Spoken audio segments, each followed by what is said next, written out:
Des déchets plastiques dans des conteneurs venus du monde entier. Le port de Klang en regorge. La Malaisie est devenue une destination privilégiée de ces déchets non recyclables inclus. 870 000 tonnes importées l'an dernier officiellement, soit 3 fois plus qu'en 2016. Entre-temps, la Chine a fermé ses propres portes à ces déchets. Mais aujourd'hui, la Malaisie refuse d'être la poubelle du plastique mondial.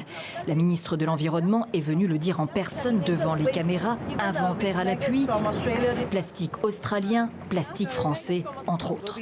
Nous allons immédiatement renvoyer 450 tonnes de déchets plastiques contaminés trouvés dans 10 conteneurs.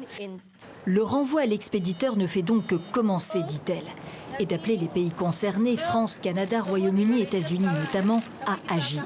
Il est certain qu'il faut arrêter d'envoyer nos déchets dans des pays comme la Malaisie, comme les Philippines, parce que ça crée des problèmes de santé publique là-bas, ça crée des problèmes de pollution des sols, de contamination de l'eau.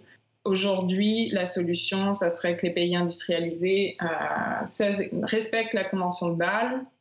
Selon la Convention de Bâle, les pays développés ne peuvent pas exporter leurs déchets dangereux ou toxiques sans consentement des destinataires.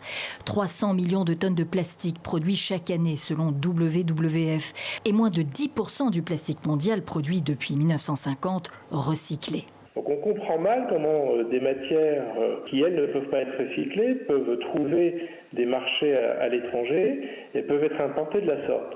Est-ce qu'il y a des complicités autres? Je ne le sais pas. C'est aux autorités malaisiennes de l'établir. La ministre malaisienne veut faire juger les Malaisiens qu'elle appelle des traîtres au développement durable.